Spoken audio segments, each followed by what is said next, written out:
this two individuals' word. The reason is these two individuals need not be always a man and woman, because we are accepting certain other marriages also. For instance, man marrying a man or woman marrying a woman. Not only that, in some of the tribal communities, we come across a person marrying either a tree or animal. Even such fictitious marriages also are accepted on the basis of their traditions. But generally speaking, a man and a woman entering into a union with the acceptance of the society, that is known as marriage, right? What are the characteristics of marriage? Here comes the question. The first and foremost thing which we have to remember is marriage should always have societal approval.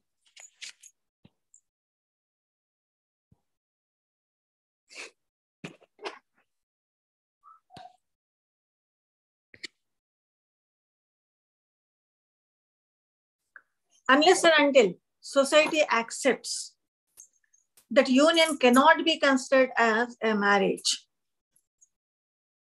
And how society accepts this marriage? We are having various traditions, various customs, various rules and regulations related to whom to marry, when to marry, how to marry, or at one go, how many members can enter into a marriage. All these rules are there. So unless and until you follow all these rules as per the customs and traditions or values and norms of your own society, then that marriage cannot be considered as a valid marriage. Say, for instance, if you talk about modern society or modern India, a person, while his or her spouse is alive, if he or she takes another spouse, then that is considered as bigamy. It is not accepted. Rather, it is considered as a crime, which is punishable under Indian Penal Code. We have a tradition, namely, a woman's age at marriage should be lesser than the man. Even this also is a tradition. Marriage is always involved with various rituals or rites de passage, we usually say. Marriage is always associated with various utilitarian objects. That may be anything. Say, for instance, if you go to Savara society, then the bridegroom is expected to give certain gifts, traditional gifts, to the would-be bride. That may be a comb, or that may be some 2 or 3 pots of country-made liquor to the family of the bride, or that may be any other thing. That may be hunting or getting some animals, food. There are certain societies where if the person, whoever marries a girl, and if he's a good hunter, for instance, Eskimo society, then a gift will be given to him. Do you know what is a gift? His wife's sister will be given in marriage to the same person because he's a good hunter. Of course, we are not having all this in our societies, but still many tribal communities follow various traditions and customs. Second one is marriage should always be as per the various rituals or customs or traditions or cultural traditions of a society. Then comes the important question, that is whether the man or woman, are they eligible to go for marriage or not? Here the eligibility will not be decided on the basis of their physical structure or any other things. On the basis of aspects like whether he is a relative to the would-be spouse or not. If yes, in what way? Marriage among the consanguineal relatives, that is blood relatives, is not accepted. Similarly, In some societies, marriage between cousins also is not accepted. Marriage between uncle and niece is accepted in some societies, and in other societies, it is not accepted. So like that, we are having various rules of marriage. Now we know what marriage is, right? Let's see various rules of marriage which we come across both in tribal societies as well as in modern societies. Accordingly, we can also have a classification of marriages. We usually say types of marriages. Let me start with the rules of marriage. In rules of marriage, we talk about two aspects. Whether a person can take spouse within his society or outside the society. So these are related to restrictions. If a man or woman is restrained from taking his or her spouse within his or her society, then that rule is known as exogamy. Exo means outside. A person is expected to take his or her spouse not from his group, but from some other outside group only. But this outside group means what? Not other tribes, within the tribe only, but outside the group. How to decide this outside group? Imagine a tribe is having clan system. People belonging to the clan will have a specific relationship. All members of clan are considered as blood relatives because their predecessor is one. All of them originated from one predecessor. Hence, all of them are brothers and sisters. So, clan is a group.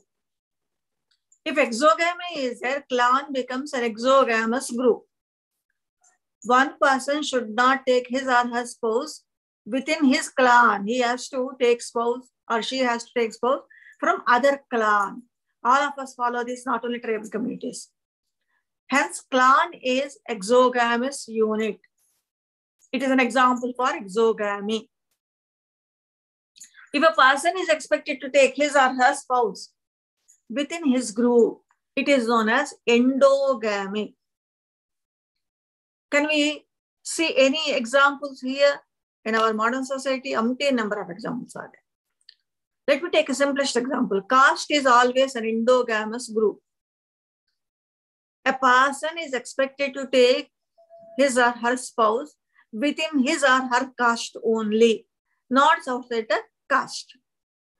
You may ask, there are so many intercaste marriages. Yes, the word itself describes you that it is not accepted one as per the traditional rules and regulations. If a person marries either caste person, and as students of sociology, please remember, caste is not only limited to some modern society.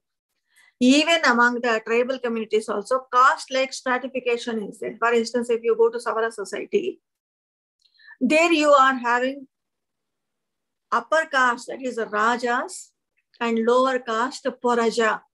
So Raja, Paraja, these two levels of stratification we come across among the Savara tribe. Similarly, in various tribal communities we come across. So these are stratification units. Endogamous rule clearly says one has to take his or her spouse within his group only.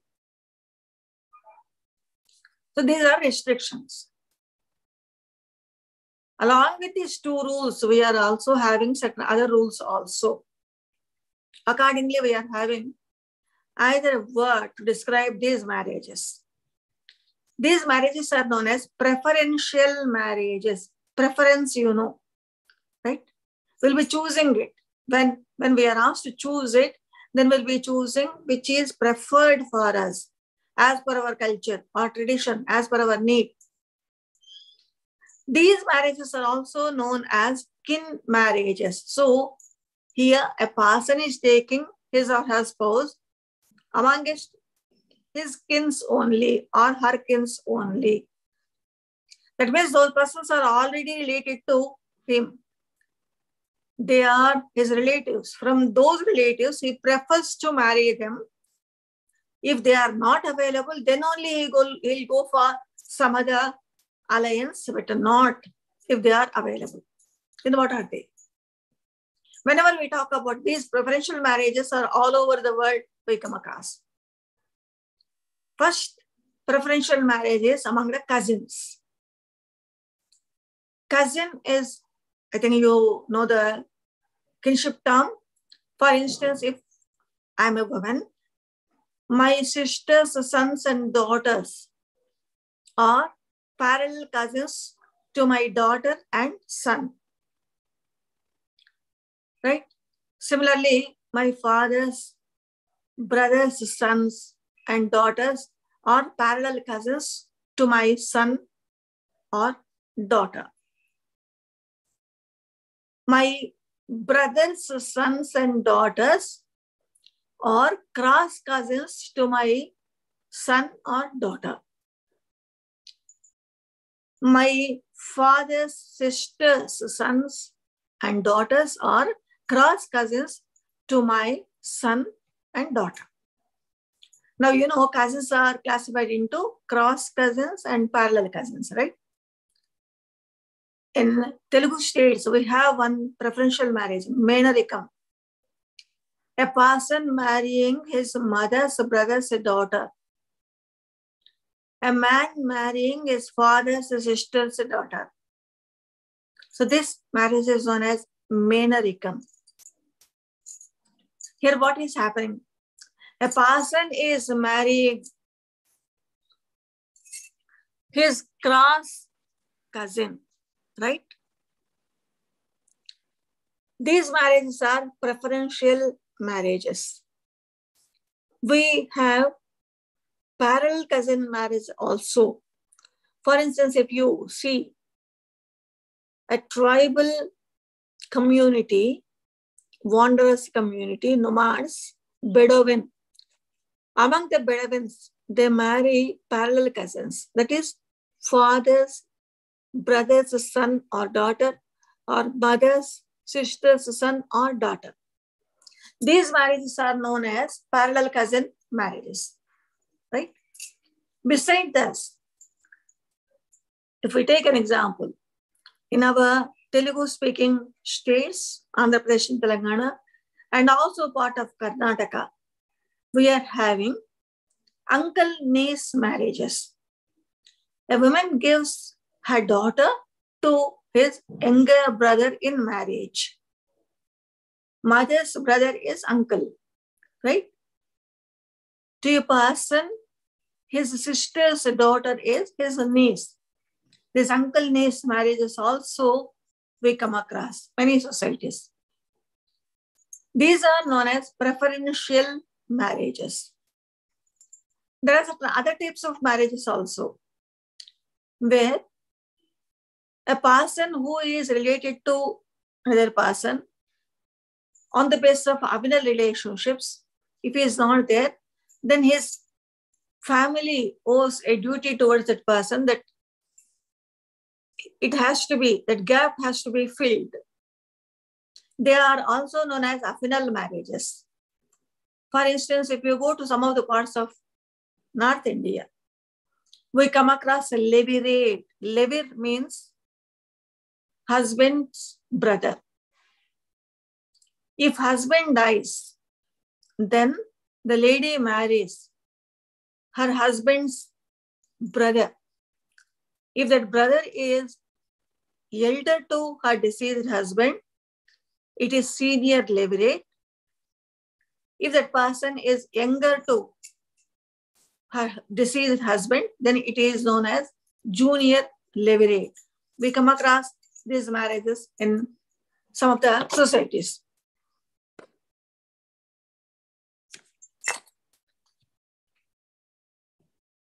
Hello?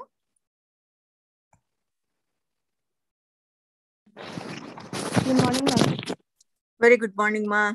Ma'am, this is 5th semester or 6th semester class? class? 5th semester class only, 5th semester. Okay, sociology, right? Right. Sociology, Thank social anthropology. Are you yeah, okay, coming for thank today? Okay. yes. Yeah, okay. So we are in your fifth semester, this thing, social anthropology, block 3, and in that, unit 1. Okay, thank you, ma'am. We are talking about marriage, right? Okay. Now, let me go back to this. We are having sororate also. Sororal relationships means relationship from the wife's side. If a man marries after the demise of his wife's sister, then that is known as sororate. In many communities, we come across this. Need not be only tribal communities, even in our non-tribal communities also, if first wife dies, then usually it occurs, first wife's sister will be given in marriage to the son-in-law. Many times it happens. We also come across other type here. That is sororal polygyny. What it is, we'll see after a few minutes. So these are various rules related to marriage, right? Then what are the types of marriage? Under the concept of rules, we saw exogamy, endogamy, preferential marriages, and Athenal marriages. At a given time, whether a person can take one wife or one husband or more than one, these aspects usually we consider as types of marriages. Mono means one. All over the world, we come across these monogamous marriages. That is, a person having a spouse, only one spouse at a given time. If the spouse dies or takes a divorce, then he may go for or she may go for a remarriage. But even at a given time, that person is having only one spouse. That is known as monogamy or monogamous marriages. If a person is having more than one wife or a lady is having more than one husband, then that type of marriage is known as polygamous marriages or polygamy. Here, genie means women, andry means male member. So accordingly, we have polygyny and polyandry. Polygyny means a man having more than one wife at a given time. Polyandry means a woman having more number of husbands at a given time. Right? Here, one more question comes. Is there any need that wives of a particular person should be sisters? Need not be. But if they are sisters, then that is known as sororal polygyny. Similarly, is there any custom that women's many husbands should be brothers? Here, if women's husbands are brothers, then that is known as fraternal polyandry. But there may be non-fraternal polyandry also. But very rarely we come across polyandry.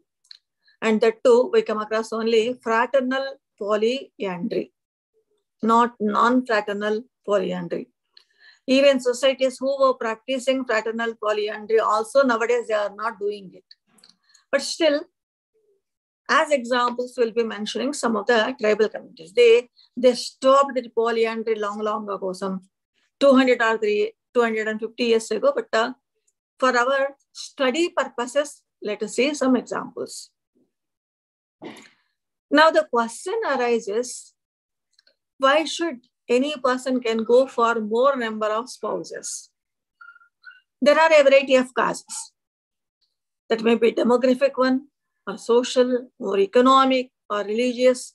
Like that we can classify these factors which lead to polygamy.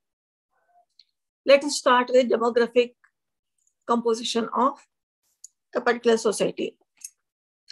If number of women are more, then it may result in polygyny. It will not result just like that because it is coupled with various other rules or associated with other rules. Say, for instance, there is a rule of endogamy, right? A woman should be given in marriage to that group person only. Imagine for a few minutes that the number of male members in that particular group is less compared to the number of women in that particular group. Then what happens? A person may marry a lady, and even her sisters also will be given in marriage to that particular person. So this results in sororal polygyny. Here the cause is demographic one. But it is not always a demographic one. If you take some of the societies, say for instance, one society, Kikyu, they live in eastern part of Africa. Among them, a person if is having a lot of riches, lot of money, then he can purchase wives. Certain other communities also, once again, let me take examples from African society. If a person is having a lot of land,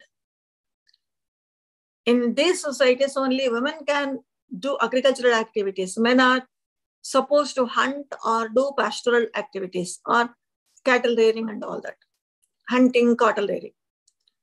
So if a person is having a lot of land, then how could he cultivate it? Simplest way is he'll go for polygyny and he'll allot the land to all his wives separately. Each wife along with her children will be cultivating that land. Like that he will be having political power or economic power because he is a wealthy person. Since he is a wealthy person, he will be considered as per the traditions of those societies, as chief of that particular tribal community. So here it is not demographic aspect, but it is a kind of economic aspects.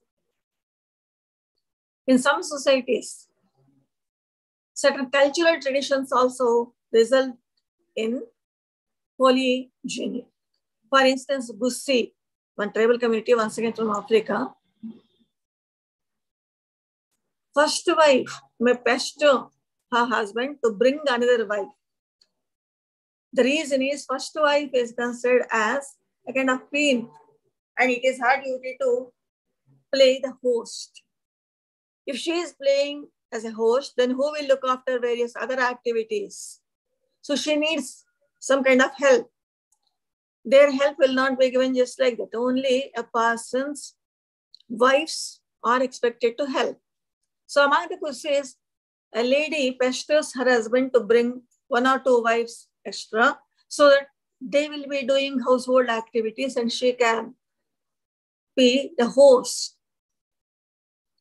for various activities which a person from Gussi community is expected to have.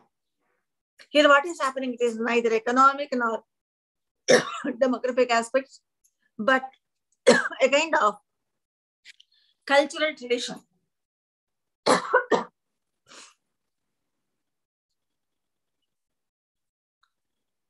In some societies, I have already mentioned Eskimo society. If husband is considered as a good hunter, then certain gifts will be given to him, and even these gifts also lead to the polygyny. Then what about polyandry?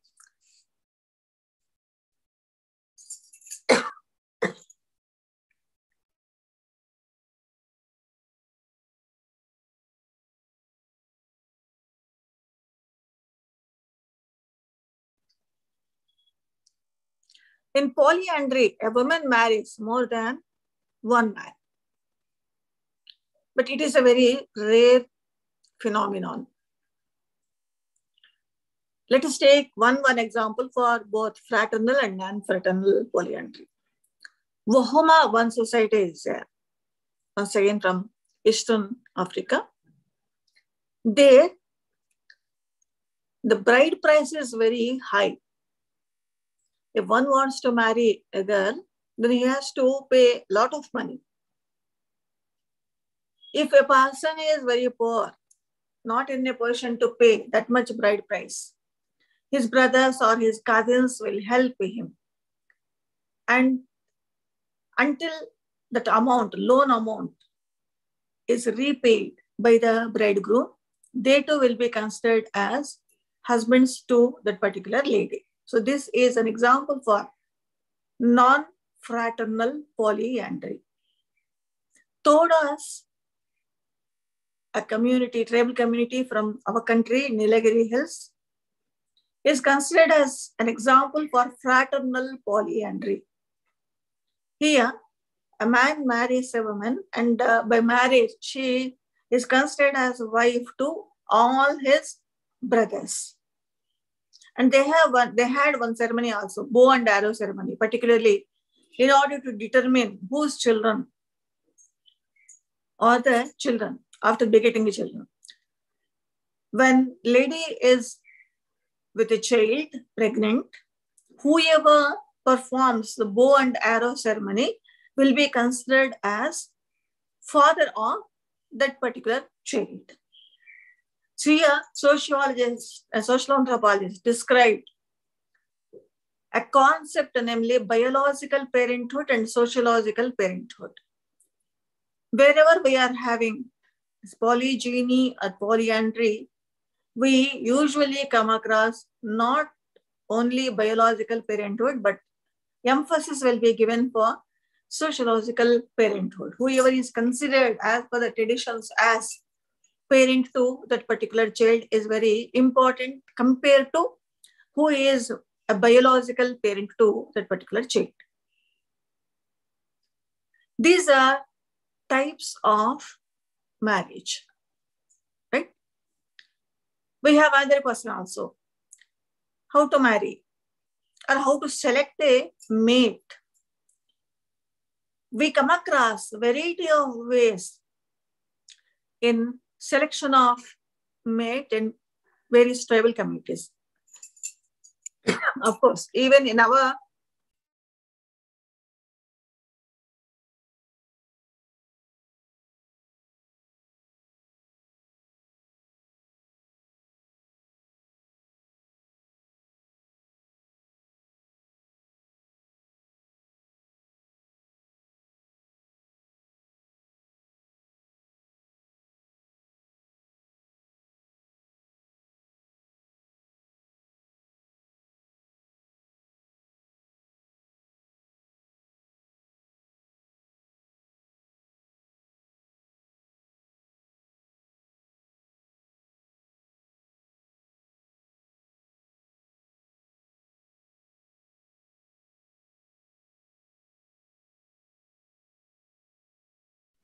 hello?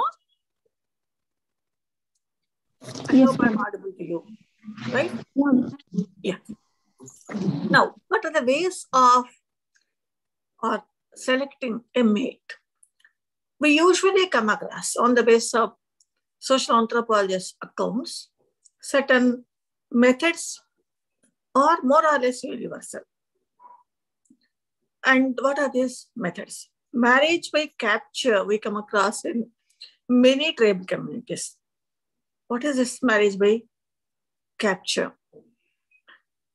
Tribal communities strongly believe that marriage should not have any hostility or some kind of, let us say, quarrelsomeness. In order to avoid post-marriage quarrels and all that, they traditionally follow a method that is a village trying to invade other village. Whoever is following in that invasion and a boy will get a chance or opportunity to take his spouse, his wife from the loser village. In fact, it will be done as a festival, not, let us say, simply invading and other things. Sometimes this invasion will be a real one. Sometimes people beat each other and some violence also may be there. But here, a person is selecting his wife by showing his valor. In our country, we are having, along with this type of capture, marriage by capture, ceremonial capture also is there. What is ceremonial capture marriage. Among the bills, they usually participate in jatras or festivities. If a boy is very fond of a girl, let us say, and if he puts a vermilion on her forehead in the festival time or in the jatra, then that lady will be considered as wife of that particular boy. Here, of course, invasion, violence, and all those things are not there. But despite that, it is nothing but a kind of marriage by capture. Another common way of selecting a mate is paying bride price. In most of the communities all over the world, we come across. There are so many studies also why tribal communities ask for bride price. If you see Robert H. Levy, what he says is, girls' family usually take care of their daughter, right? And girl is considered as very valuable possession for her family. And nobody would like to lose that valuable position. If a person is taking that valuable possession from a family, some kind of money should be paid to the family, whoever is losing that family. Hence, they usually take bride price. Not only that, Levy also mentioned another factor. If some price is paid, then nobody will lose that valuable possession. Girl is very valuable. In all tribal communities, girl is considered as a very valuable possession. So if you pay some amount of money in order to gain her, then obviously even you too will give a lot of value to that, and you will not do any harm to that particular valuable possession. So in order to inculcate kind of, let us say, carefulness, etc., some of the tribal communities take bride price at the time of giving their daughter in marriage to another person. In some societies, economic factor is a very important one. If girl is leaving her maternal home, then maternal home is losing a lot of economic strength, because when she is there, she will be looking after agricultural activities or hunting or pastoral activities, etc. They are losing very valuable economic factor. Hence, they take some kind of, what can I say, a price for that loss. So here, marriage by bride price is a common one. Here comes the question. If one is not having bride price, then what happens? Among the Bahamas, just now we described, people will give loan to a man, but this will not be acceptable in all societies. It is not acceptable at all, let me tell you frankly. When bride price is not there, certain other methods also are evolved. But don't think that only bride price is reason for these methods. No, there are certain other ways also.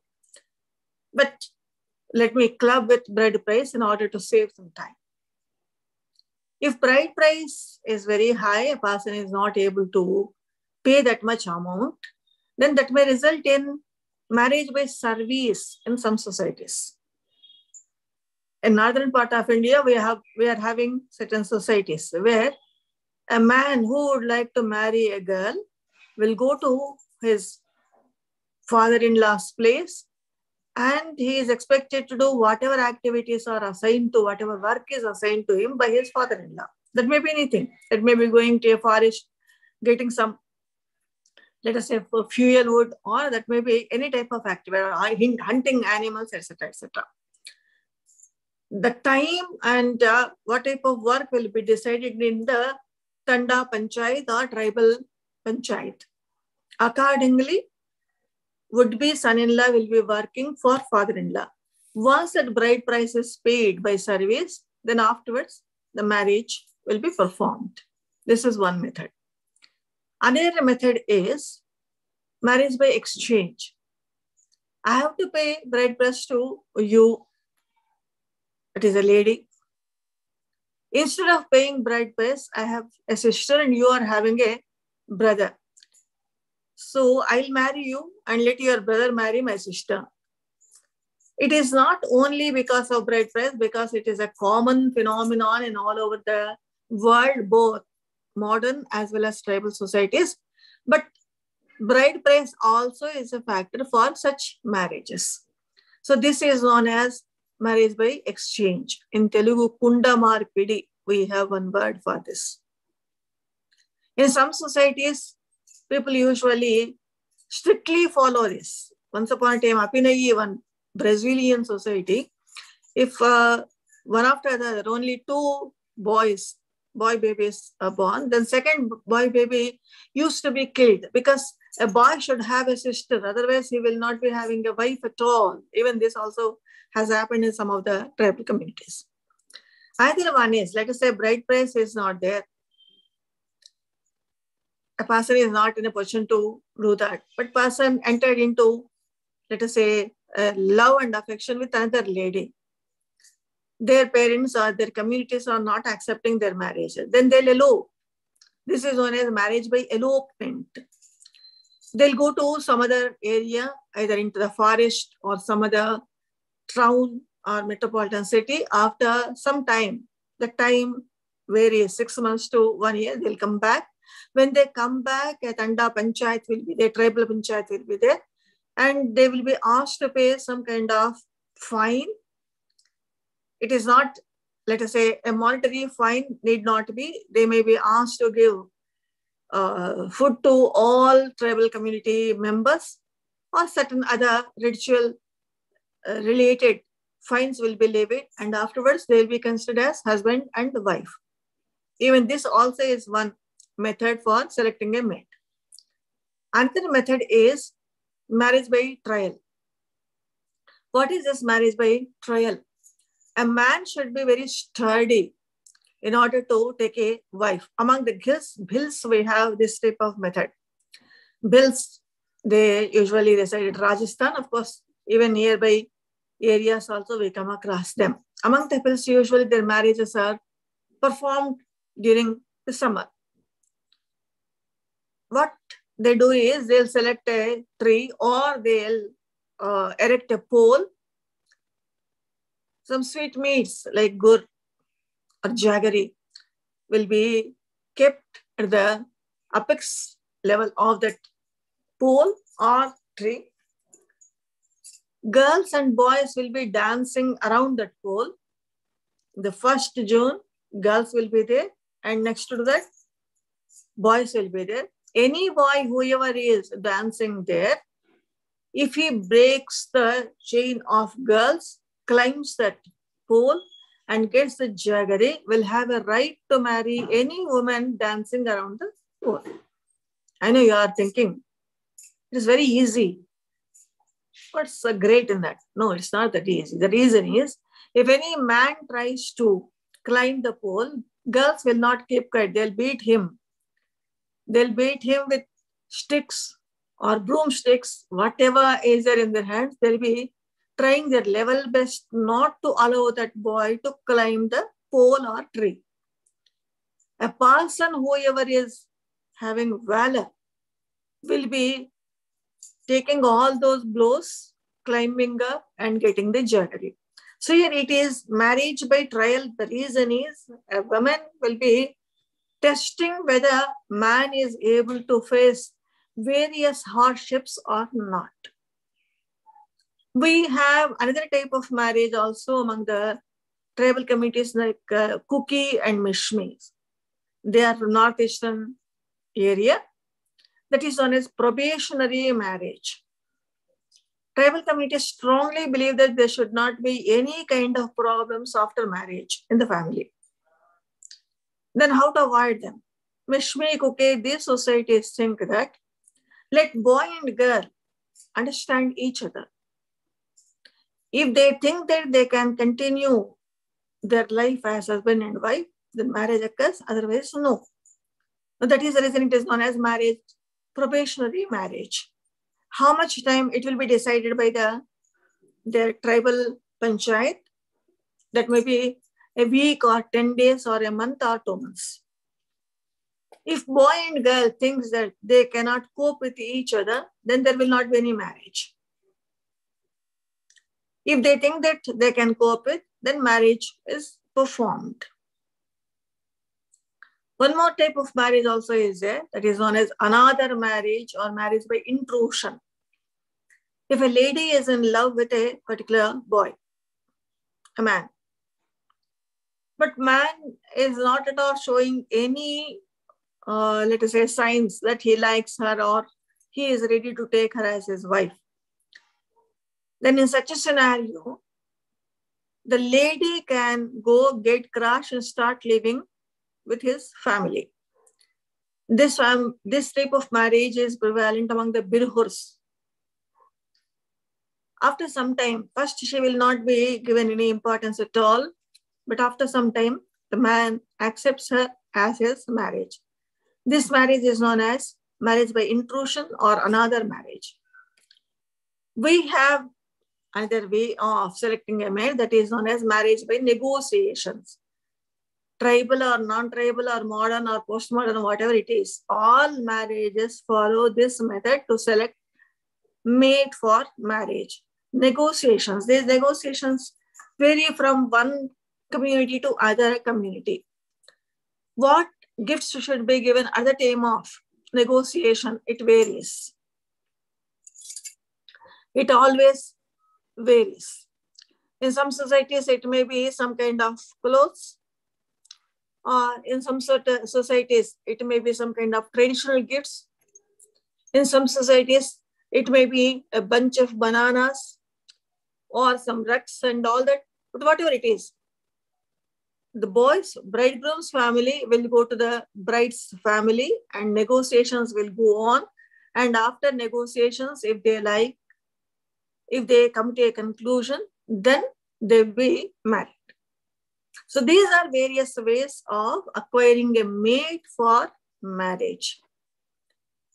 One theoretical explanation we have to see here.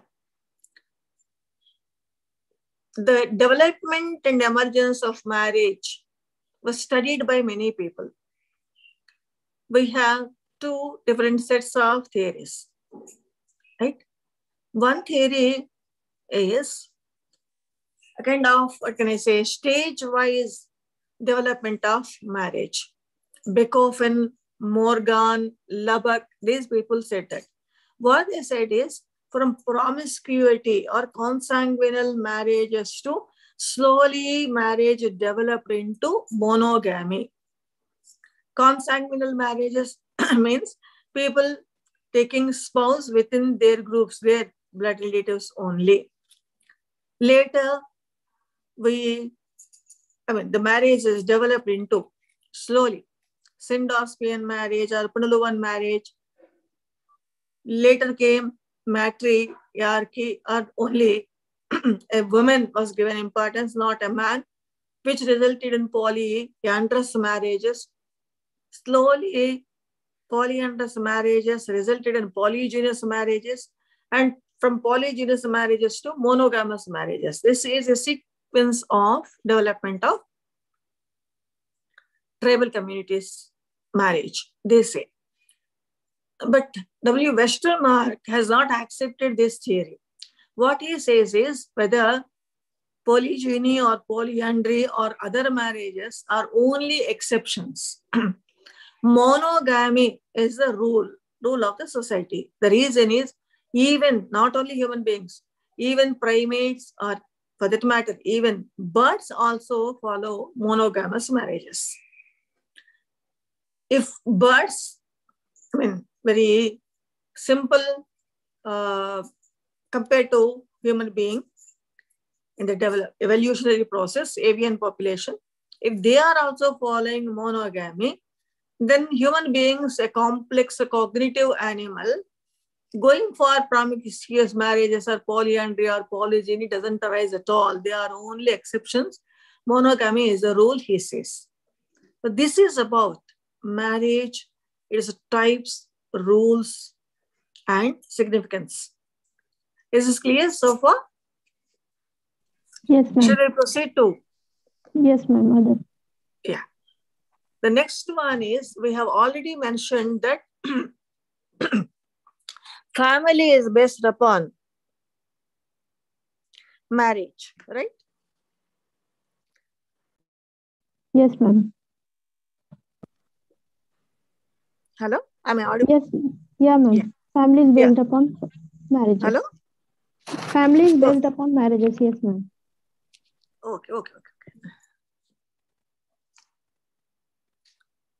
Now we are having some another 9 minutes. At least let us have what is family. Okay. Okay, family is always a kind of kin group, universal group, primary group, all these characteristics you know.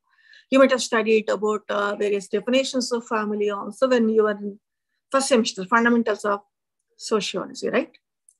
Here, before going, not giving much time to those fundamentals, let us proceed to tribal communities and family in tribal communities. Family is always a cultural complex because it is linked with marriage, it is linked with religion or various other institutions also. What happens after marriage? After marriage, two persons, whoever have entered into the wedlock, will have two new roles, that is husband and wife. Not only roles, along with that, they will be having certain rights and or privileges and also duties. Husband will have a right for consummation or living together, cohabitation, etc. Similarly, wife also. And for what purpose they are having these roles or these privileges or these duties? Their whole and sole aim, as described by the social anthropologists, particularly in tribal communities, is linked with two aspects. One is begetting children and socializing them. Hence, socialization is a basic function of family, getting children and socializing them. Then the second one is social control. In order to achieve these two goals, marriages are restricted, determined by various rules and regulations, customs, and traditions. People will not accept marriages which occur without any traditional support or acceptance by the society. Children born from these marriages are termed as illegitimate children. These illegitimate children will not have any rights, whether on the property of their father or mother or certain ritual rights.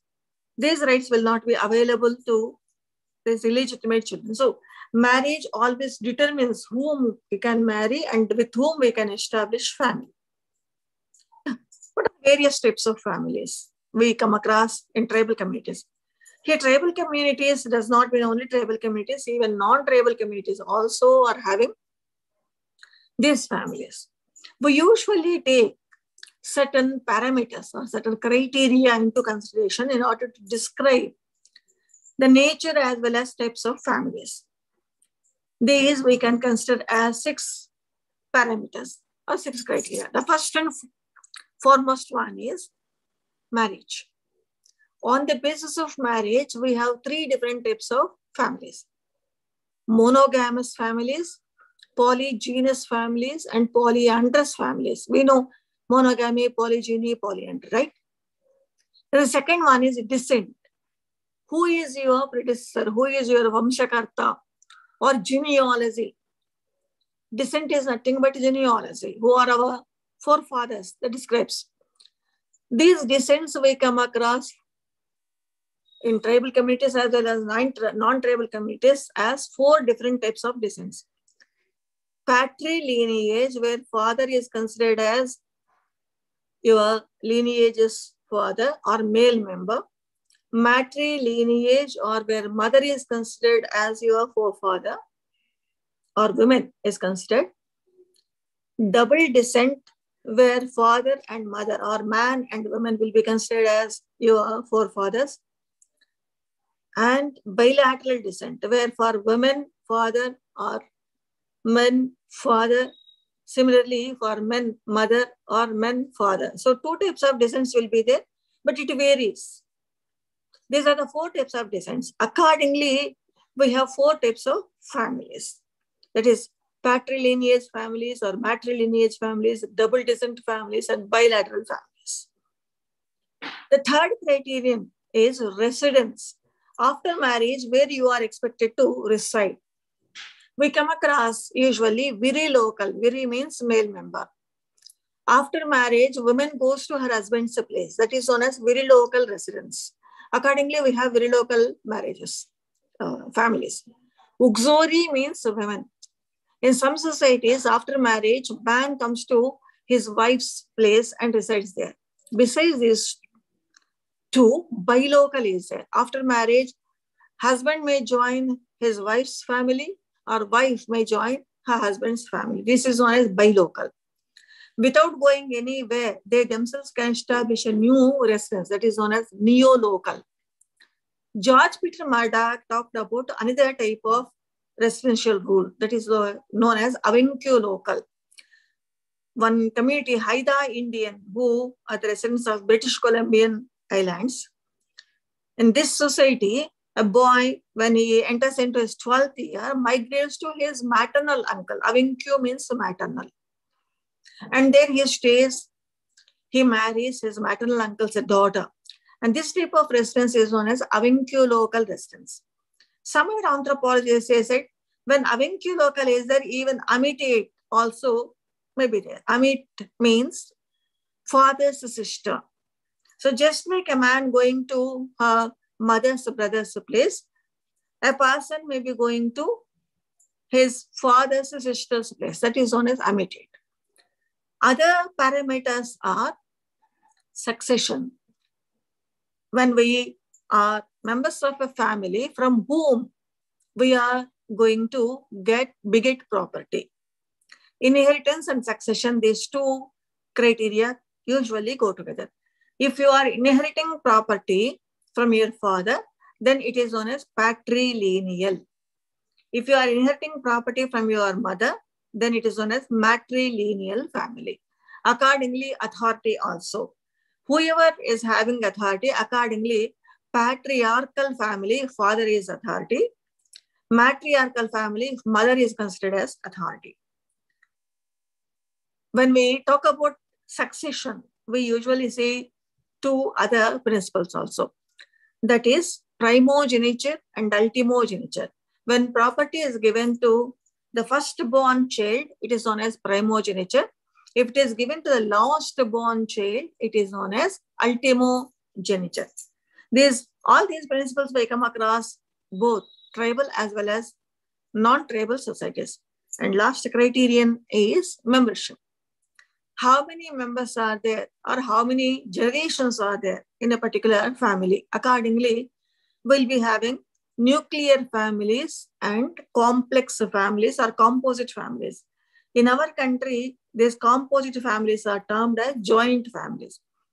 If one generation is there in a family, then that is a nuclear family. Father, mother, their children will be there. If more than one generation, father, mother, their mother, their sons, and their wives, then such a family is known as composite family. Within nuclear family, we come across other typology. Immediately after marriage, children will not be there. That family is known as conjugal family. Only husband and wife will be the members in that family. When children are born, then that conjugal family will become natal family. So within nuclear family, we are having conjugal families, conjugal natal families, or natal families. This is the classification of families, both in tribal as well as non-tribal societies. I think our time is up, then I may have to stop here.